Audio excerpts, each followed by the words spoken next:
కాంగ్రెస్ ప్రభుత్వంపై ఎమ్మెల్సీ కవిత ఫైర్ అయ్యారు. కాంగ్రెస్ ప్రభుత్వం మహిళలకు ఇచ్చిన హామీలు మహిళలకు నెలకు 2,500 రూపాయలు ఆర్థిక సాయం, పెంచిన వృద్ధాప్య వితంతు దివ్యాంగుల పెన్షన్ ఇవ్వాలంటూ కవిత డిమాండ్ చేశారు. సీఎం హోదాలో కేసీఆర్ ఎక్కడా సంతకాలు పెట్టలేదన్నారు. తన వైఫల్యాలను కప్పిపుచ్చుకోవటానికే కేసీఆర్ పై రేవంత్ వ్యాఖ్యలు చేస్తున్నారని విమర్శించారు. స్థానిక సంస్థల ఎన్నికలపై హైకోర్టు తీర్పును స్వాగతిస్తున్నామన్నారు. బీసీలకు 42% రిజర్వేషన్లు ఇచ్చి ఎన్నికలు నిర్వహించాలని కవిత తెలిపారు.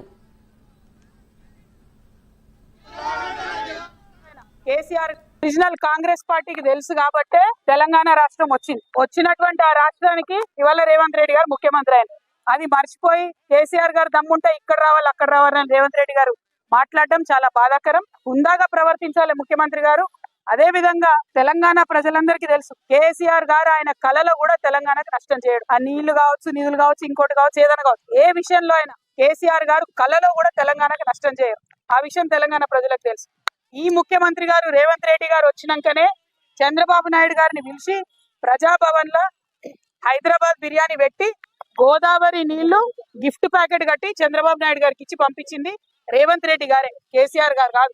2016లో ముఖ్యమంత్రి గారు చెప్పినట్టుగా ఆనాడు పోలవరం బనకచెర్ల ప్రాజెక్టు విషయమే లేదు, రాలేదు. కేసీఆర్ గారు ఎక్కడ సంతకాలు పెట్టలేదు. ఆ విషయం తెలిసి కూడా అబద్ధాలు ఆడడం ముఖ్యమంత్రి గారికి అలవాటైంది. అబద్ధాలు ఆడడం మానుకోండి. చెప్పిన పెన్షన్లు ఇవ్వండి, చెప్పినట్టుగా స్కూటీలు ఇవ్వండి, చెప్పినటువంటి 6 గ్యారెంటీలు అమలు చేయండి. ఎస్, పెడదాం, అసెంబ్లీ ఖచ్చితంగా పెడదాం. మీ ఫెయిల్యూర్స్ మీద పెడదాం, 6 గ్యారెంటీలు ఇవ్వని దాని మీద పెడదాం, మహిళలను మోసం చేసిన దాని మీద పెడదాం. అప్పుడేం జవాబు చెప్తారో రేవంత్ రెడ్డి గారు దాన్ని కూడా చూద్దాం.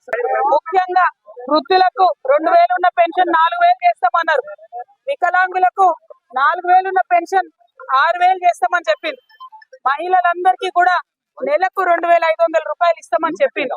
ఇట్లా మీరు అనేకమైనటువంటి వాగ్దానాలు చేసిండ్రు. కానీ 18 నెలలు అవుతున్నా కూడా ఆ వాగ్దానాలు పూర్తి చేసే దిశగా మీరు ఆలోచన చేస్తలేరు.